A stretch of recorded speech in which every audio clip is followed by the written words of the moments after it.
Have you noticed a very interesting phenomenon lately? Even though the Chinese national team failed to qualify for the 2026 World Cup, Chinese elements are absolutely everywhere at the tournament. If you pay close attention to the matches, you'll realize that Chinese companies, Chinese manufacturing, and even Chinese tech are heavily active across this World Cup.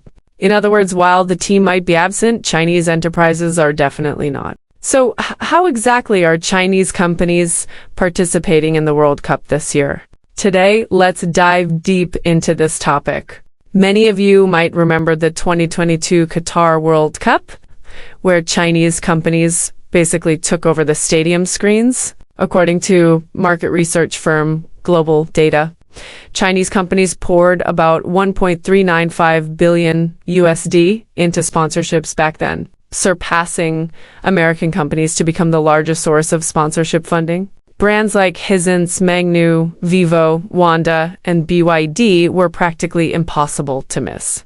Some overseas media even joked the Chinese team didn't show up, but the Chinese advertisements sure did. However, coming into 2026, things have noticeably changed. Many fans are finding that there aren't as many massive Chinese billboards as there were 4 years ago. The reason is actually quite straightforward. For the 2026 World Cup, the number of official Chinese corporate sponsors has dropped to just 3: Lenovo, Hisense, and Mengniu. While the quantity has gone down, the quality has skyrocketed. First, let's look at Lenovo. According to 2025 data from international research firms IDC and Canalys, Lenovo is the undisputed king of the global PC market, commanding about a 24% market share. Their portfolio stretches from PCs and workstations to enterprise servers, supercomputers, and data center solutions. Lenovo has stepped up as a top-tier FIFA partner, the highest tier in FIFA's commercial structure, putting it on the exact same level as global giants like Coca-Cola, Adidas, and Visa. Industry experts estimate that Lenovo's total investment for this partnership cycle sits somewhere between 200 million USD and 300 million United States dollars. But Lenovo didn't just buy ad space. They're actively providing FIFA with AI infrastructure, servers, computers, and digital solutions. This means Lenovo isn't just advertising at the World Cup, is actively keeping the entire tournament running. The second company is Hisense. According to research tracking from Omdia and Counterpoint, Hisense's shipment volume has repeatedly hit #1 globally in recent years. What many overseas fans might not know is that Hisense has consistently sponsored the 2018, 2022, and 2026 World Cups. Today, it stands as one of the longest-running Chinese brand partners in World Cup history. Beyond pitch-side advertising, Hisense is providing vital technical support this year, including the display screens used by the VR video assistant referee systems. For a home appliance company, this is no longer just about selling TVs. It is a global showcase of their deep technical capability. The third brand is Mengniu.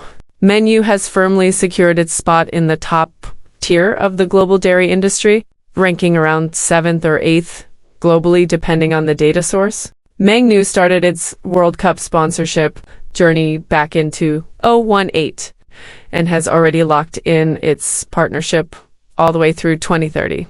For a dairy enterprise, the World Cup is the ultimate platform to build global brand equity, especially across emerging markets in Southeast Asia, the Middle East, and Latin America. Of course, the biggest shift this year isn't the sponsorship numbers, it's the marketing strategy itself. In 2022, Chinese companies spent nearly 1.4 billion United States dollars in total.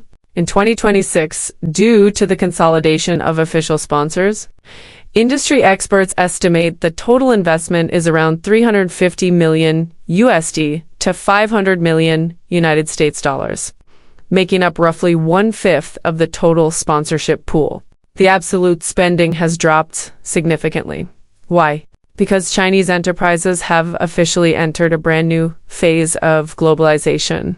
10 years ago, Chinese brands needed to tell the world, this is who I am. Today, mega brands like Lenovo and Essence already enjoy massive brand awareness across dozens of countries. As a result, they no longer need to chase overwhelming, omnipresent ads.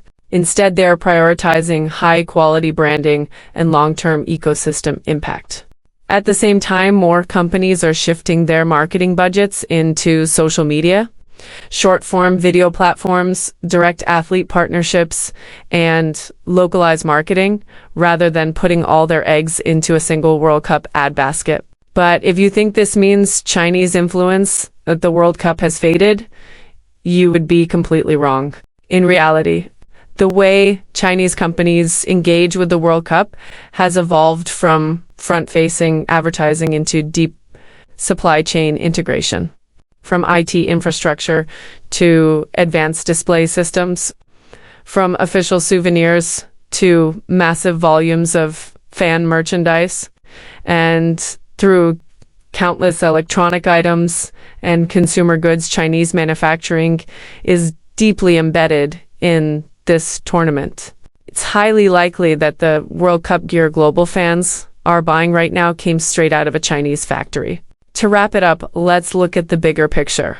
It is a hard fact that China's national football team didn't make it onto the pitch. But from a business perspective, Chinese enterprises have successfully penetrated the core commercial engine of the World Cup. In the past, Made in China relied heavily on low cost to win global market share. Today, Chinese companies are competing on brand power, proprietary technology, and sophisticated global operations. The World Cup is not just a stage for football. It is the ultimate arena for global brands. And Chinese companies are steadily transforming from the world's factory into true world brands. If you love deep dive analysis on global business and tech trends, don't forget to hit that like button and subscribe. See you in the next video.